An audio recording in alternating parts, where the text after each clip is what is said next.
that have joined in the last few minutes as well, to this session as part of the REScoop.eu annual online conference on how rural energy communities can help their municipalities achieve their energy and climate objectives.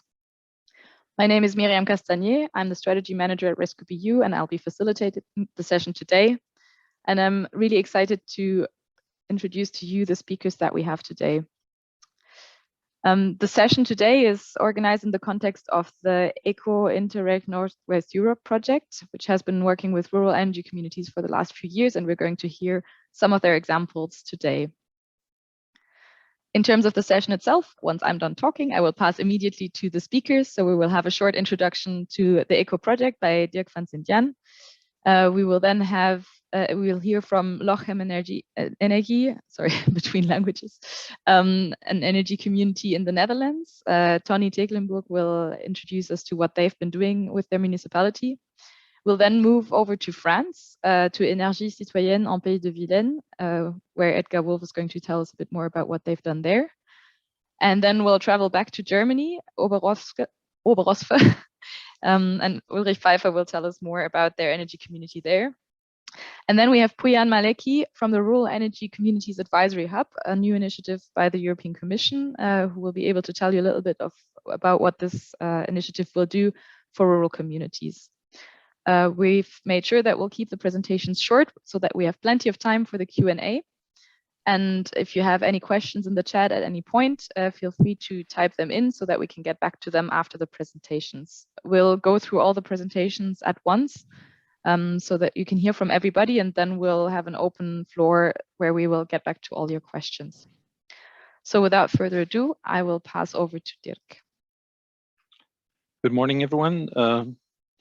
The ECO project started about 4 years ago. It has been prolonged a bit. Of course, it had a program. It was focused on the rural areas. We wanted to inspire, share knowledge, and we wanted to promote rural energy cooperatives. We wanted to support the startup of these rural energy cooperatives or support their development. And REScoop.eu was involved to prolong the work that has been done and to accept everything in its network. Next slide. Next, yeah. So there were results, and one of the impressive results, it's a timeline. It's made by one of the organizations of one of the presenters of EPV from France.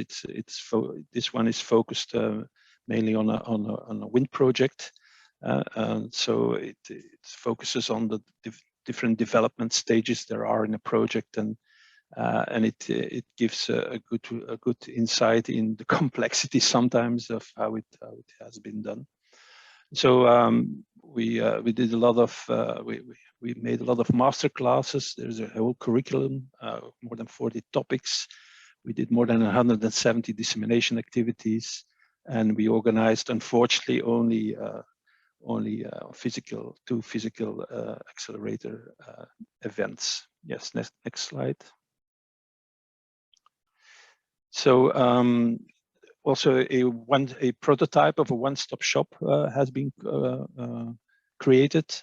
This will be integrated in a new website that REScoop.eu will host, but that will welcome all kinds of tools and documents that are produced by numerous European projects and organizations. Yeah, next slide. So the results up to the end of 2021, the project ends in a month or two. More than almost 200 local energy initiatives were supported. Of them, 33 already produce renewable energy. You see the megawatt hours produced in a year, the tons of CO2 reduced, and the money invested. I myself, for REScoop.eu, I was involved in promoting the community energy in the province of Flemish Brabant and half of the municipalities, of the 64 municipalities, were involved. And in this province, the result that 4 new energy cooperatives were created, and all of them, the 3 of them already have production facilities. Yes, next slide. That was it already. I will hand over to the next speaker. Thanks a lot, Dirk. Indeed, we can move straight to Lochem Energie in the Netherlands. Tony, I'll hand over to you. Thank you very much. Thanks for giving the opportunity to talk about Lochem Energie. It's a small energy cooperative with about 1,000 members and working in the ECHO project, of course. Next slide, please. Next slide, please. So we have grown as an organization, and we have supported a lot of new organizations, new energy cooperatives, and now we have to focus on working together, and that's especially with our sister organizations in the region, and also about local governments, and that's what the talk is about, and the topic is for today. Next slide. So the playing field has been changed. And normally it is the government that talks with companies, and now citizens want to talk also about what is going on in this energy transition and what is our role to do so. You see that we as Lochem Energie, we love to occupy the 3 seats. So we are citizens organized by ourselves. We act as a company, but we also have a big impact in the local government, as I will explain later. Next slide, please. So we have our relationship with the local government is about 5 topics. It's lobby communication, funding for innovation projects, also task implementation. We are a partner for project development, and we have a role in revolving funds, as I will explain later. So there are 5 topics, and we in the breakout groups, maybe we can discuss more about it. Just passing by. Next slide, please. So in the lobby and communication, I would focus on we had municipality elections recently in March, a month ago, and now we have been invited to write with the local government a 4 years of coalition plan. So you see that our impact is not only lobby from outside, but we also give help to the workers on the municipality to making their coalition plan for 4 years. Next slide, please. And we have a lot of funding for innovation projects received from the local government. Maybe the newest one that we will have near in this year. This is a low temperature heat network study. But we also have already done some in car sharing, hydropower, and PV solar on agricultural rooftops. The local government is always interested in innovation, because that helps them also to give some nice newspapers and press releases. Next one, please. Then we have development of the revolving funds. We got already money from the local government for charging points and solar PV on rental houses, but now we are about to obtain a 3 million grant or loan, how do you call it, for low-income households to build a solar park for low price of electricity. So we obtained from small money now to big money for this specific developments. Next slide, please. The local government want a lot of work on the energy transition, but they are not allowed to do it themselves. So they contract Lochem Energie to carry out some tasks. Poverty support programs were very important for the last years, as well as training and coordination of energy coaches that can help people in their homes, in their houses, to save energy. Next slide, please. And then we are, of course, a partner for project development. Most important in the last years, where we have set up an e-car sharing services in our community, in our municipality, with 15 cars, 15 cars, and we also exploit charging points for electric cars. And at the end of this year, we will have 25 charging points realized. Next slide, please.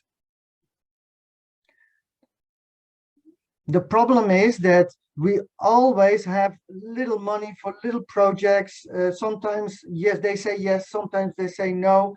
They are willing, but they cannot always. And what we want for the future is a multi-year service agreement with the local government. And that is important. Also for Lochem Energy, we are becoming too big, too many topics, the increasing complexity of the working field, too much roles. We cannot do it only by volunteers. And that's why we ask now for the local government, okay, all this help in the last years, thank you very much, but now we want security that you help us for the next 4 years with a service agreement contract. And that would like to discuss this later with you in the breakout groups. Thank you very much. Thank you very much, Tony. This was really interesting to hear how it's evolved also from a smaller initiative to all these other activities that you've rolled out since.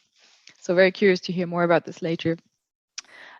We can now move on to Edgar Wolf from Énergie Citoyenne en Pays de Vilaine. Edgar, the floor is yours. Okay. Thank you very much for inviting us to talk about EPV. EPV, Énergie Citoyenne en Pays de Vilaine, is not as lucky as Tony in Lochem. Sorry. Because we had more difficulties to get the local government on board and thinking about transition issues. We have been joined by them only recently. So we are sort of a front runner in our region, in our community that gathers about 70,000 inhabitants in the territory of Redon. Just to present our group a few figures in order to give you an idea who we are. We started in 2003 with the first project of a wind farm that started the production finally in 2014. It took a long time to convince many people, many banks and authorities about the citizen projects. We have now 3 wind farms operating and producing with 13 wind turbines and 26 megawatt operational power. This production covers the consumption of 20,000 residents.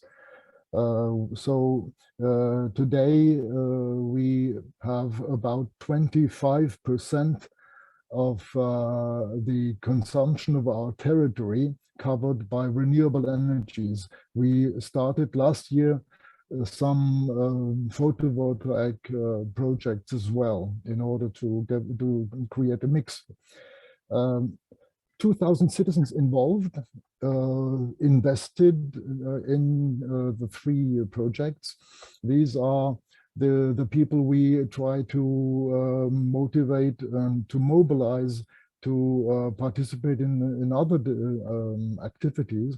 All of them are not ready. Many of them just want to invest and take part in a project. The association EPV has only 100 or 120 members. 40 of them or 50 of them are more or less engaged in activities. Next slide, please.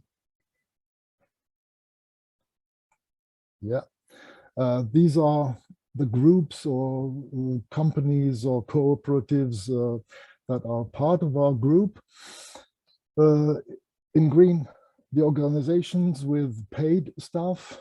Our association has 8 paid staff members, and Million-Watt is the company or the cooperative that assures the monitoring of the 3 wind farms, the day-to-day monitoring, all the technical issues that are not covered by the provider, by the constructor.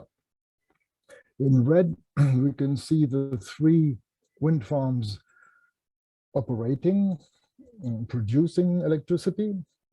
At the bottom, cooperatives under development, Plessiol and Landizet, 2 wind farms of about 3 or 4 wind turbines under development, and Étoile Solaire, which is a local cooperative for solar panels on public and private roofs.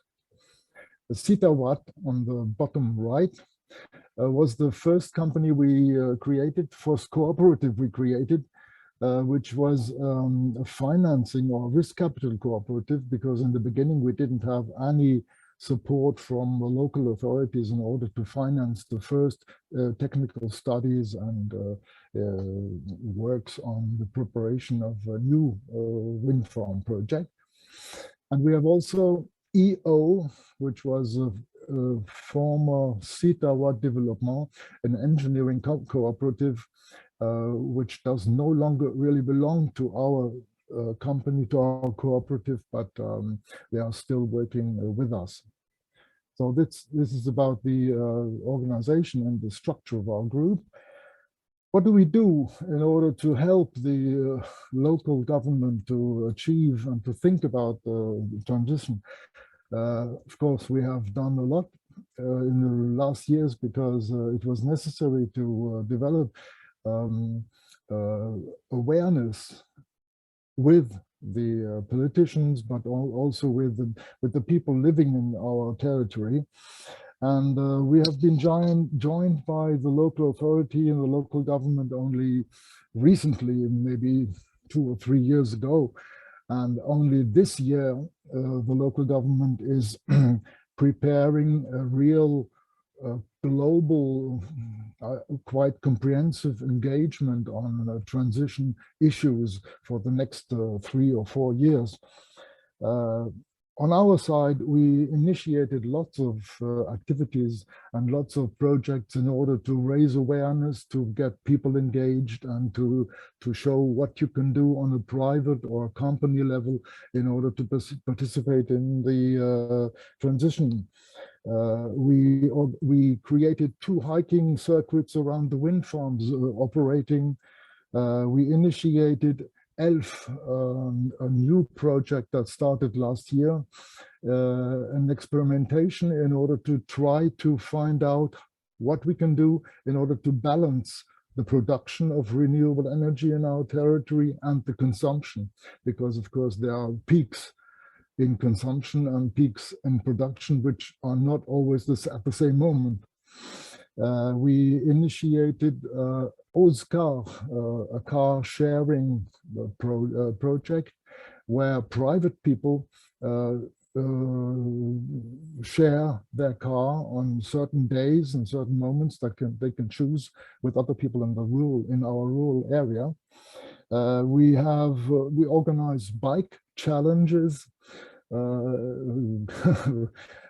bike circuits where people, any kind of people in the territory can participate and count the kilometers they run on bikes in order to show the necessity of developing bike roads. We have a family challenge, which is a program where family are competing in order to be the best in energy consumption reduction, energy savings. We have recently started a project with the local government about mobility. It's first of all about the mobility and the transport of pupils, sorry. But we are thinking about connecting pupil transport to any kind of other transport, because the buses are sometimes empty, so we could put some more people or other people into the bus. It's just starting. We organize group purchase for the members of our association, and of course transition cafes once a month where transition issues are discussed with the people. Thanks, Edgar. Yeah, oh, sorry. Okay. Sorry, I thought you were. Fine. Okay, you were done. Okay, thank you. Thanks a lot for these insights. That was, yeah, this was really great to hear how you've evolved over time, and also hear how you work with your municipality and how you involve people. Really curious. Again, I have some questions, and I'm sure the audience will have some questions too. We can move on now, then back towards Germany, where Ulrich Pfeiffer can tell us more about what Oberrosve has done. Yeah, good morning, everybody. I'm member of the management board of a very small cooperative. That's a bioenergy village Oberrosve, and we have 140 or about 140 members, much less than the speakers before. And I will tell you now how we got supported by our local community. And the next slide, please. Okay, Oberrosve belongs to the city of Wetter in Hesse, and this city is also very small, only 9,000 inhabitants. Oberrosve itself has 830 inhabitants, 240 houses, some infrastructure, school, church, a museum, village hall, but what's very important, we have established a good social life, and voluntary work is also established. We had, at that time, we started in 2005. We had 22 clubs. It's much less now because the activities are decreasing, but not in our cooperative, of course. So, and what's the advantage of all this? In a little village or in a little community, nearly everybody knows everybody. For example, the mayor of Wetter lives in Oberrosve, and we have good contact to local parties and politicians. Please, next slide. Okay, how all started. I will very quick tell you how this began. That was a discussion between the pastor and the forester, and the pastor said, I've seen a bioenergy village somewhere, and that's maybe an idea for Oberrosve too. And the forester said, oh, good idea. And I must tell you, in 2005, the oil price or heating oil prices were also very high. Not like this now, but also high. So that was a very important topic. So in 2006, they presented the idea to our village council. A village hall meeting for the whole village was initiated, and from this a project team was founded with working groups about 40 people. And so we contacted the mayor and the council of Wetter because, next slide please, we needed money, and we wanted to execute a feasibility study, but and this was an amount of money of 16,000 euros. And you'll see if that would be with 40 people, 400 euros each, and nobody wanted to invest this money in a project we didn't know if it will start. And so that was a big support of our community, that we got it pre-financed from the city of Wetter, and we got money from the EU money, from a group region Burgwald. And the city of Wetter said, okay, if it fails, you have not to pay this money, but if it's okay and you start the project and this is a success, you can pay back the money we pre-financed for you. Okay, the outcome of this feasibility study was, at that time, the project is profitable, at least 100,000 houses, with at least 120 houses, connected to a wood chips fired heating plant.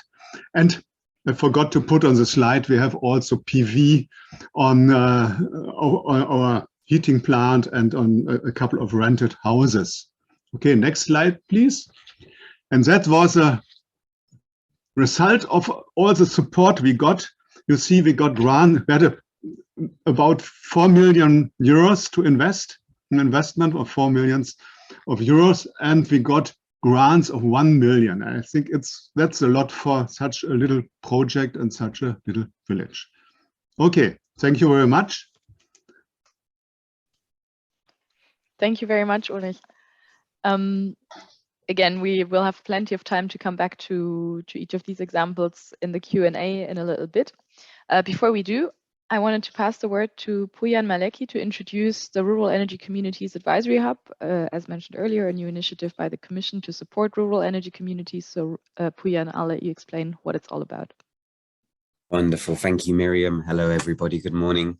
Well, good afternoon now, actually. My name is Puyan Maleki. I'm a sustainability policy consultant at ECORES, and I'm going to tell you a little bit more about the Rural Energy Community Advisory Hub. Next slide, please, Miriam. So in essence, the Advisory Hub is operated for the European Commission's Directorate General for Energy, and the project is led by Ricardo in collaboration with ECORES and ELARD, which is the European Leader Association for Rural Development. The key mission is essentially to empower the development of community energy action, specifically in rural areas. As you may be aware, we have a sort of sister project going on in parallel, which is led by REScoop. It's called the Repository for Energy Communities. The focus there is more on urban-based energy communities, whereas for us, we're focusing mainly on energy communities in rural areas. The project will be going on till the end of 2023. Apologies, I think I've miswritten that on the slide. And in essence, we'll be carrying out 3 main types of activities. The first being a mapping of rural energy communities, followed by a development of a series of best practices. Then we'll be developing and delivering a technical assistance to rural energy communities to further their developments. And we will also be facilitating the networking and dialogue and communication amongst local stakeholders relevant to rural energy communities all across Europe. Next slide, please, Miriam. I'm going to tell you a little bit more about the specific tasks, and indeed, if you have any questions, we can follow up in the breakout sessions. In essence, the first task is mapping all of the energy communities. We'll be reaching out to national and regional authorities to help us to do so, and I very much invite colleagues in this call today to also share and respond to our outreach activities and support us in this mapping process. After the mapping, we're going to develop a set of best practices where we really identify the key drivers and success factors of these rural energy communities, looking at how they've overcome obstacles and basically setting a benchmark for other rural energy communities to overcome similar obstacles and to achieve a similar level of success. Next slide, please, Miriam. We'll have a specific set of outputs which will be publicly available and we'll be inviting all stakeholders to make use of. So this will be a database of energy communities across member states and indeed a portfolio of best practices. Next slide, please, Miriam. Perhaps something more practically relevant and interesting for some of you is that we will be preparing and delivering a technical assistance, and there's 2 objectives basically here. Firstly, for us to prepare and implement a call for proposals for relevant beneficiaries developing rural energy communities at whether local, municipal or regional level. So keep your ears open and alert. You may be able to apply for this call and receive this support. And indeed, the second objective of this task is actually to deliver the technical assistance and work closely with people on the ground. Next slide, please. The call for proposals should be opening around June 2022, and this will be going on until December 2022. Next slide, please.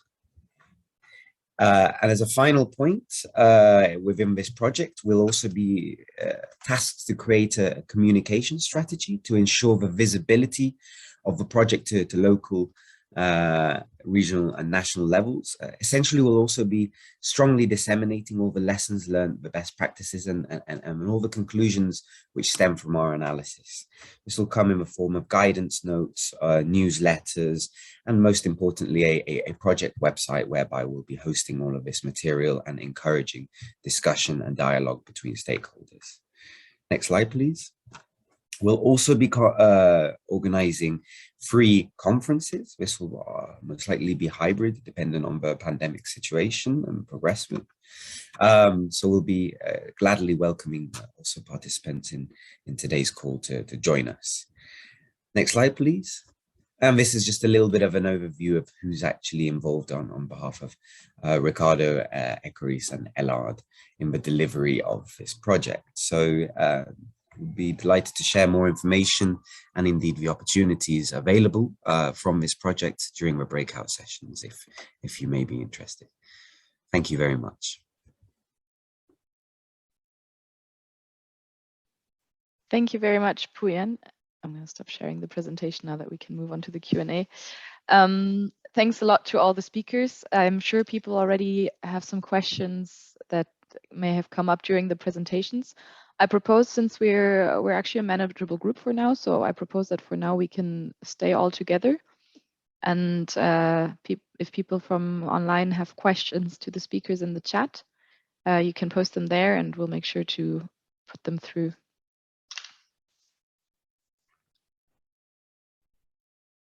I'll give people a minute or two, but maybe to get back while people are still thinking, going back to Tony, you mentioned earlier on this long-term service contract that you're trying to get together with the municipality. How is this? How are you going about this? And yeah, how are the conversations happening? I think it is built up of former work that we did in the last 10 years. It is the training and the coordination of the energy coaches, and then we will add the training and the coordination of neighborhood coaches. So we want from an individual approach, we want to a neighborhood approach. And I think that is logic for the local municipality to add this to the workspace for Lochem Energy. And we are hoping to have about 50,000–60,000 euros a year to get at least our volunteers and our workers good coordinated and very good trained. And that should lead to 75 neighborhood activities, collective activities, and it would lead to 2,000 households supported for energy saving measures.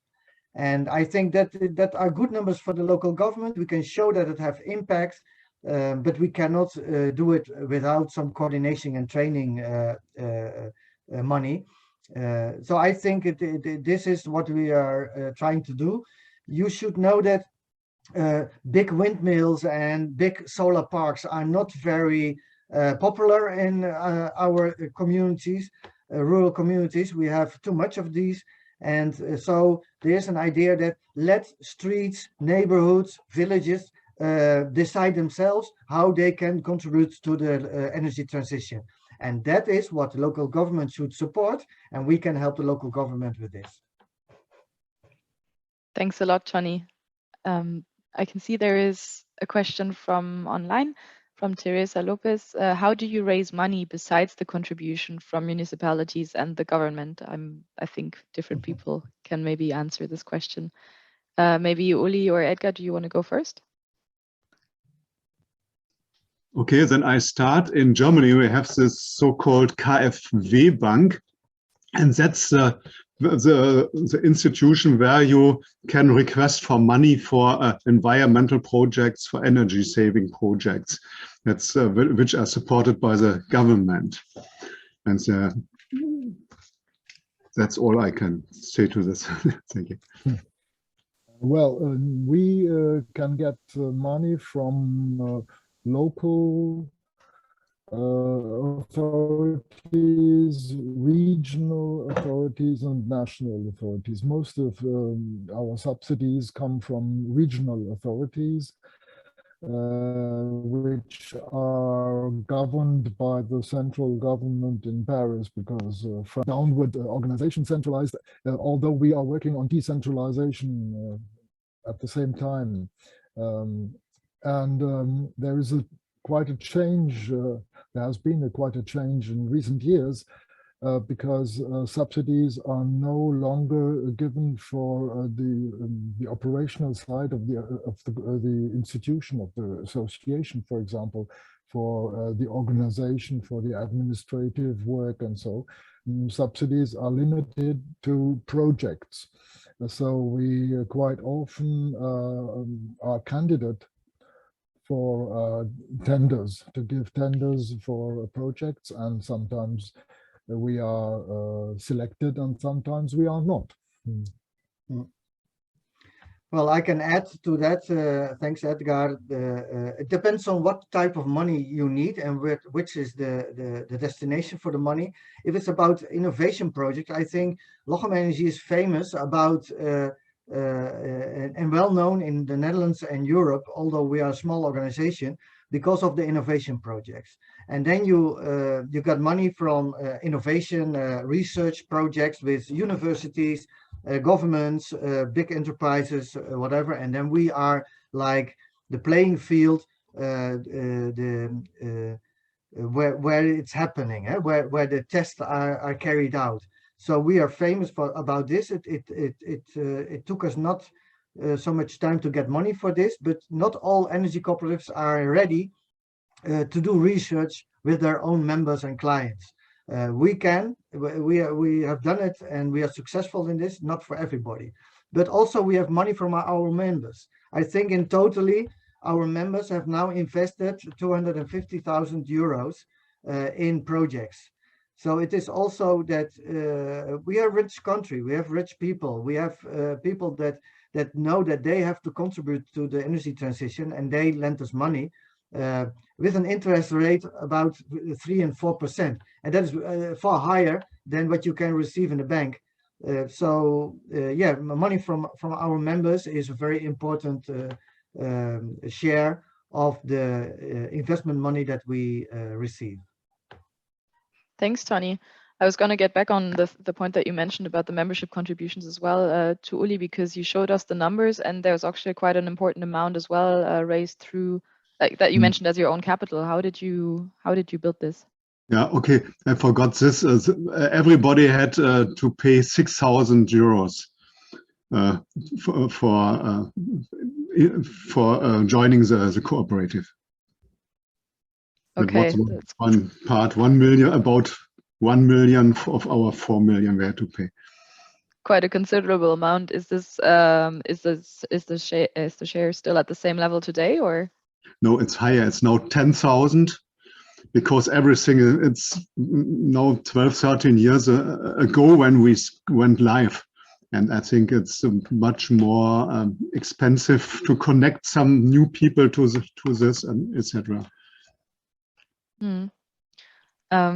Edgar, you mentioned earlier that there's less and less subsidies for the actual operational side of the organization. This is something that we've heard in a lot of sessions before. A lot of energy communities run on volunteers, which in the end gets you to a certain point, because people have jobs, they have lives, they have families, and they can contribute only limited resources in their private time to bringing forward the community. How do you feel this has affected your activities over the years? Yes, of course.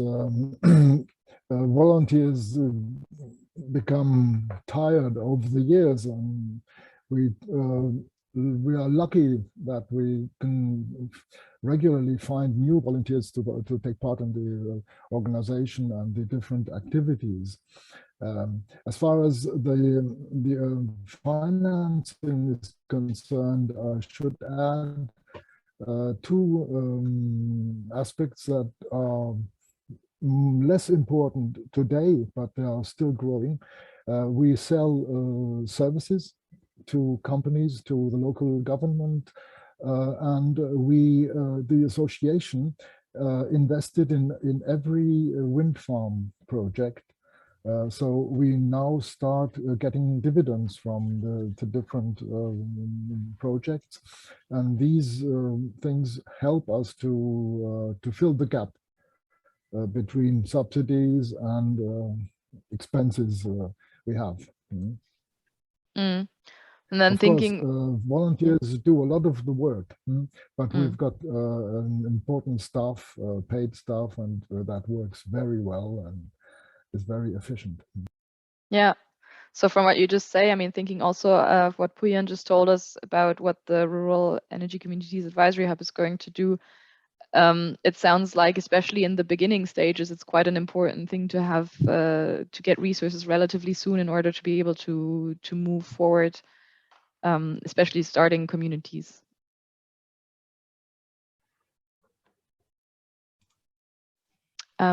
We have another question online from Elizabeth.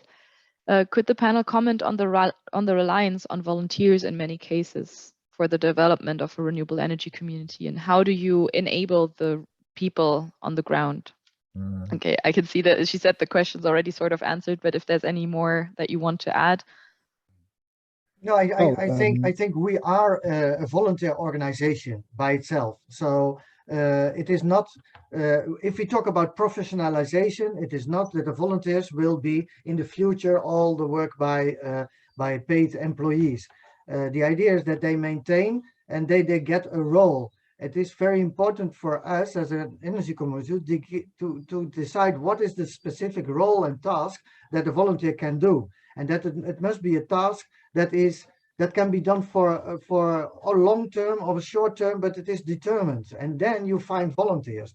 If you say, hey, come to join us, and then they have no clue at all how much work there is, and there's a lot of work in Lochem Energy. So if you want to work 60 hours a week, you can.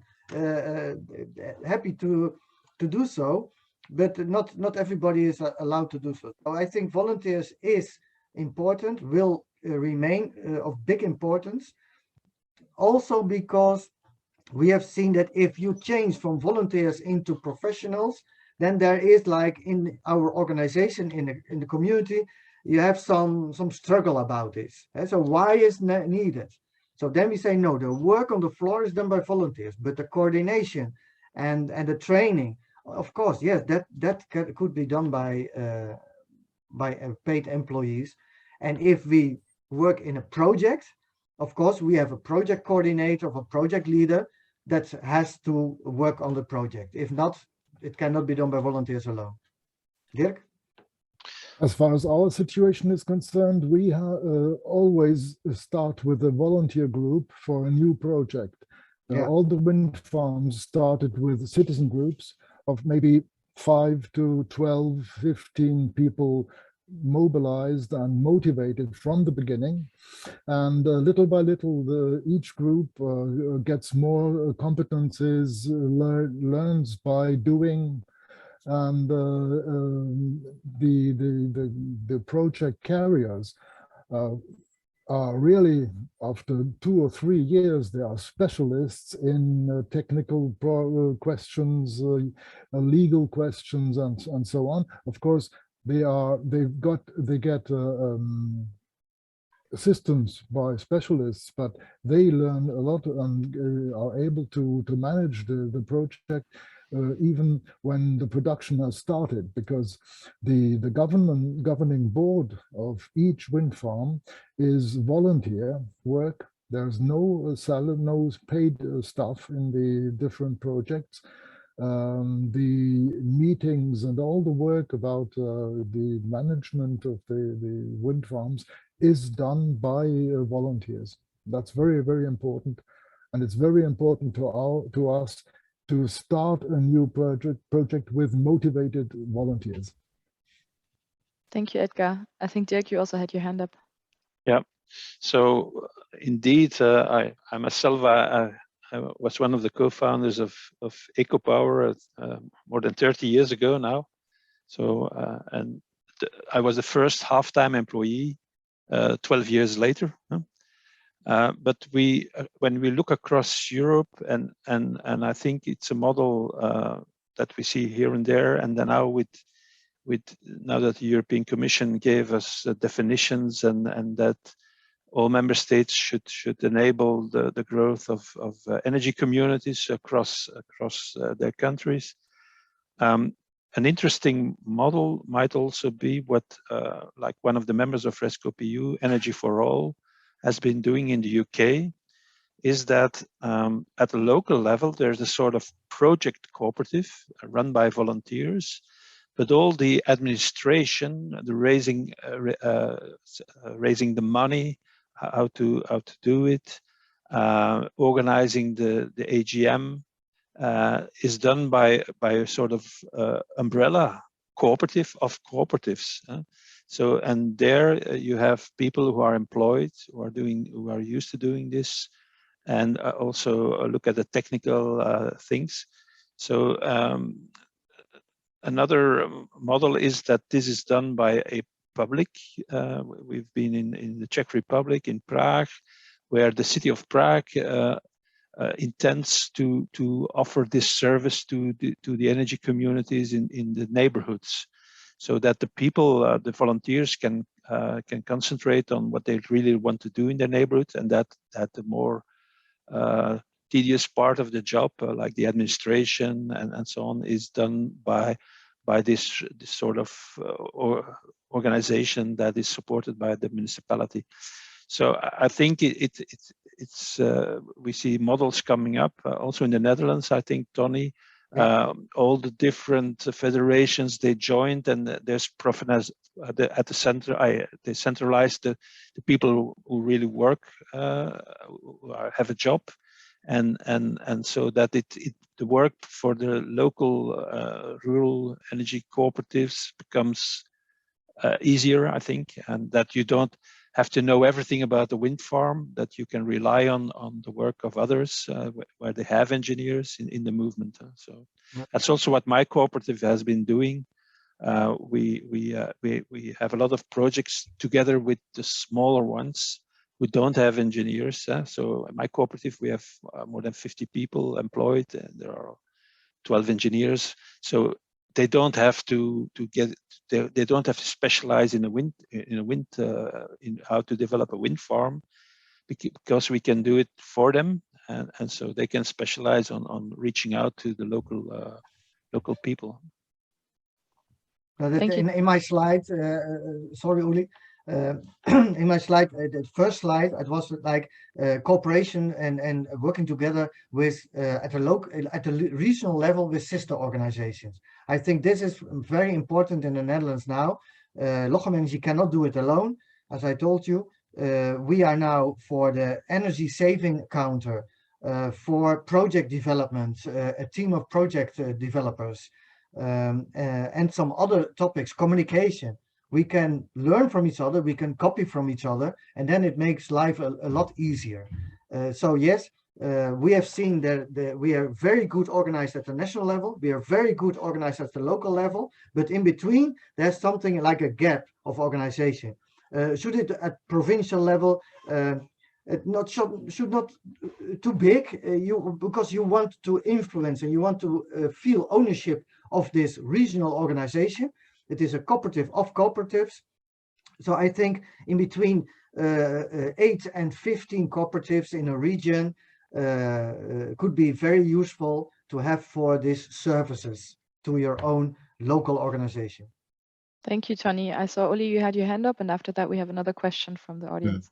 Yeah. Okay, very short, because we are so small, we have only voluntary workers, and until now it's no problem to find people to help, because first it's ours, and it's a playground for healthy retired men. They like to work in our facility. It's loud. We have machines and these things, and we find for everybody we find something, from gardening the outside to be member in the advisory board or the management board. Okay. Thank you. We have another question from the audience. Have you ever received any contribution by partners such as private companies, vendors, etc.? Of course.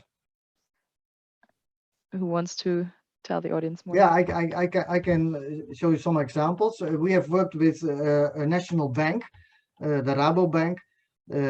They were very interested to organize with us together as a team on energy saving, where we talked about the techniques and organization, and that they could offer information about financing, renovation of and make sustainable their the families their houses. So yes, we have sometimes such a deal. The most important deal, and that is not about a gift, but it is that if we work now with solar companies or wind energy companies, we ask and we want 50% of ownership of the installations that can be built together. So in project development on wind and solar energy, we want 50% ownership. And that is not a fee, this is not a gift, but that is like traded and negotiated between the civil society and that company. But we work very hard together in that case. Also in communication, in how do you call it, information evenings, sessions, etc. Thanks. Yeah, Dirk, and then Edgar. Yeah, maybe just to mention that our movement also got support from a company like Patagonia. So they supported us very well. They produced a professional film of about 45 minutes that shows what we have been doing in Europe so far, and they also they promote that people join or set up energy cooperatives. So it is possible. Sometimes wind project developers they don't really like to share, but more and more I see more and more. I've been to Canada, to Quebec a few weeks ago, and there they found out that it goes very well if they share 50-50 with the local communities, with the First Nations. So I hope we also see in Scotland, for instance, that even offshore wind is being shared with the local people, the people from Scotland. So yes, it is possible. It is necessary because the energy transition is such a big task, and the time is limited. Everyone has to be part in the energy transition. Also in the big projects, yes. Yeah. Sorry, well, Edgar? Yeah. Cooperation with private companies for us is quite a new subject. We have been trying to find contacts and to establish cooperations for a couple of years, but only last year we managed to get big companies in our territory into the project I talked about at the beginning of the presentation. It's the experimentation with a panel of 200 consumers, private companies, shopkeepers, and so on, in order to balance the production of renewable energies and the consumption, and balance the peaks we have regularly. We started the experimentation. It will run for 1.5 years, and we then will have a balance and the outcome, and we will think about how to continue about this. In this project, we managed to get big companies of our territory interested and ready to put money into the experimentation, because big companies now are all aware of the importance. As Dirk said, everybody has to do something, and it's economically interesting for them, but it's socially and psychologically important for them, because they have staff, they have people working in the companies, and many of the people are asking questions. What can we do? What can we do in our company? And what can we do at our homes in order to participate in all that transition movement?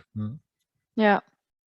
Dirk, before I give the word to you, there is a question about whether there's any initiative in Europe about geothermal energy in rural areas. And also, yeah, the assumption that it probably needs a big investment at the beginning, and if we have any figures of the scale of investment needed for such projects. I can say something about that as well. So yes, indeed, geothermal energy. There's a big risk if you drill a hole and you go deep. There's always heat, but you have to have water as well. And so and often this is a problem, and it also often goes together with earthquakes. You create earthquakes because you're sort of fracking the underground at a certain moment. So, but what I see, I don't see energy cooperatives engaging in this so far. What they do is in district heating, where geothermal, that's more, it's not the deep geothermal energy, but it's going for heat, making heat or cooling networks. And especially a lot of our members of REScoop.eu in Denmark, for instance, most district heating organizations are cooperatives there. There are more than 300 of them. But I see in the Netherlands that a lot of the energy cooperatives are looking at district heating for the moment. And even my own cooperative, we have our first projects in district heating. So there the risk is you don't have the risk of drilling. You can tap into available waste heat from industry, from breweries, from sometimes of incinerators of household waste, if they still exist, and of course the sun and geothermal possibilities. Yeah. So of course there's making a district heating network. It's a big investment. So it's an investment that for 50 years. So there, the collaboration with the local authorities is crucial. That this investment is worthwhile, and that you can be sure of these 50 years. Yeah. So there it is. It is interesting that now Europe has told all member states that there should be an enabling framework, and so if you engage into activities like this, there should be a sort of guarantee for the citizens who engage into this. Yeah, thank you. What I can add to this is when we talk about heat, as Dirk already told us, there are so many sources for heat. But low temperature networks we think about. So it is heat from water sources, superficial water sources, from asphalt roads, from biomass. We have all kinds of heat sources that we want to connect and build small scale, low temperature networks. And that is for energy cooperatives, I think, the first level that you easily can make. Of course, with the local, the help of the local government, you cannot do it alone. But I think that is our future for the coming years, to find out what are the possibilities on these topics. Thank you. I see there is a raised hand from Monica. Just wanted to make a point briefly, because we had anticipated the session a little bit shorter because we know it's people's lunchtime. If people still want to stay around for a few more minutes, I think most of the speakers can still stay. There is one question, Monica, I would maybe take this first, because then we get everybody to ask questions, but we can also link you up afterwards if needed with the people that you can follow up in person. There's a question to Puyan, whether you could tell people a little bit more about the call of proposals that you mentioned earlier. Absolutely. Thanks for the question, Michael. In essence, what we are doing at the moment, in conjunction with the European Commission and our sister project for the repository for energy communities, is distinguishing the specific types and recipients of support which will be provided to in the coming year and a half. In essence, there will be a call launched in June and there will be a sort of menu of services being put on offer. At the moment, as part of the mapping and the best practice development, we're trying to develop a more fine-tuned understanding of what are the specific barriers and challenges which rural energy communities are facing.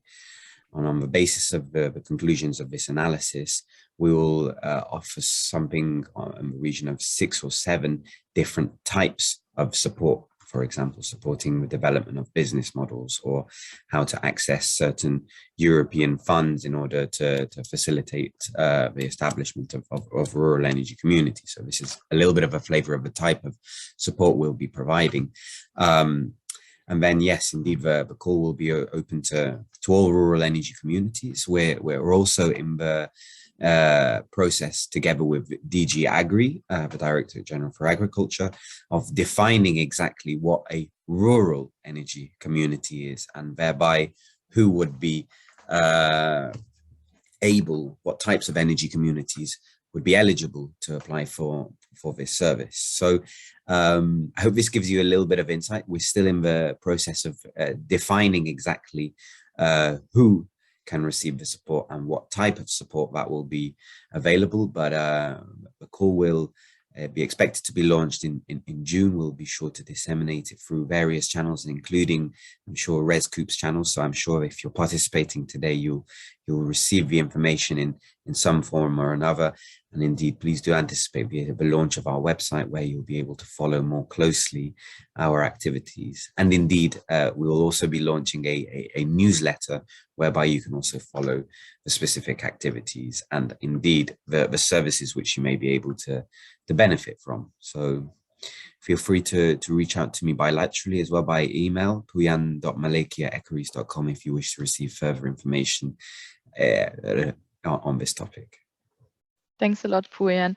And indeed, we can share afterwards the presentation slides, where you'll also have the contact details of the speakers where they provided them.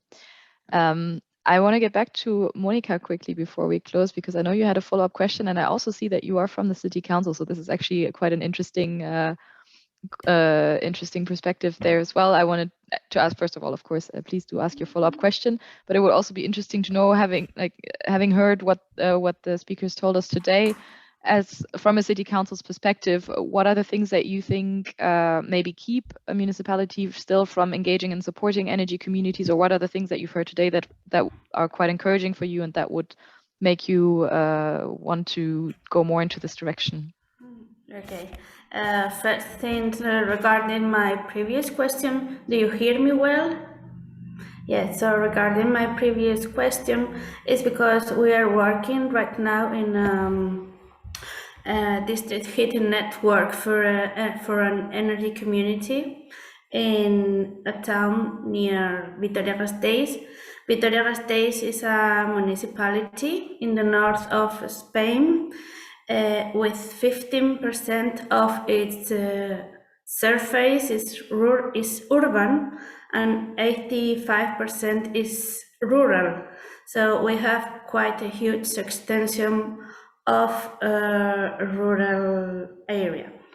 And in this in this project or in the next projects we can develop in the rural area for district heating, we are taking into account the biomass available at the forest there. This forest, the citizens of the rural areas are the owners of the forest, but as a second input for this district heating network, because we don't have any waste heat, because there is no industry and neither no offices there, and that's a few locals, just some bars. So we were thinking about researching in geothermal, and I would like to know your opinion in combining geothermal energy with biomass for providing energy to these district heating networks. That's the origin of my question. Thank you, Monica. I don't know if any of the speakers wants to take the question, or if maybe this is something to think about and get back to her Well, on. in comparison with the situation where Monica is in it, we have also a rural community with 50% urban and 85% rural. We have no, we have big industry with heat, but we cannot extract it from them. So we are alone. We have to do it ourselves. And therefore, we don't think about high temperature network. So think about low temperature. With storage in underground, with storage in deposits, I don't know. But we think in low temperature networks, small scale, and small scale for us is like in between 50 and 150 households, 50 houses. And then take the heat from where you can find it. PVT panels on the rooftops, asphalt, surface water, and biomass is for us not burning, but biomass is making compost out of it. So you have in a big compost heap, and that's why we call it biothermal, 8 meters diameter.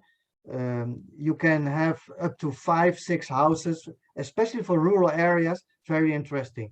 2 years of heat, constant heat in between 30 and 40 degrees. And that is enough for houses that are very well prepared for low temperature heating. Yeah. So this is my advice. No, I'm not a specialist myself.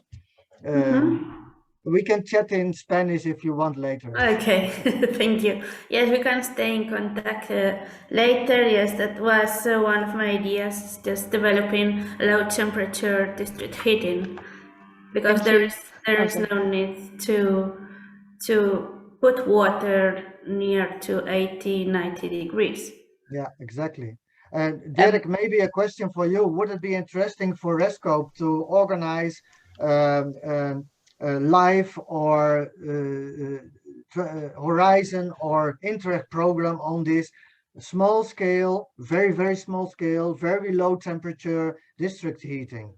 I think there is not so much knowledge about it, and we can exchange in an international project. I'm gonna have to cut this, bring this slowly to an end. But I think we have some really good ideas, and indeed consideration about maybe follow-up projects. And I'm actually really happy because I think we just saw a live example of a collaboration between energy communities and the municipality, and how we can work together. Looking at the time, I don't know if there is any last questions from the audience or any final remarks that the speakers want to make.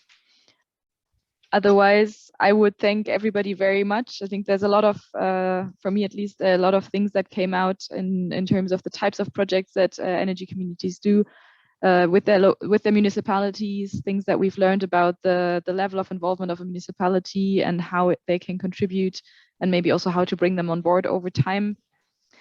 So I'm very much looking forward to continuing to be in touch with all of you and to see how we can move this forward together. As Dirk said earlier, we need really everybody together, communities, cities, and even businesses of different sizes. So this is where the energy communities hopefully can really make a difference in the energy transition moving forward. And to those who joined online, thank you very much for joining. Thank you very much to the speakers for having shared your wisdom. And we hope to be in touch in the future. And indeed, don't hesitate to get in touch, be it with the Rural Energy Communities Advisory Hub for technical assistance, or also with the Energy Communities Repository. We will be definitely in touch and more visible very soon. And we look forward to working with all of you. So thank you very much and have a lovely weekend. Thank you. Bye everyone. Nice day.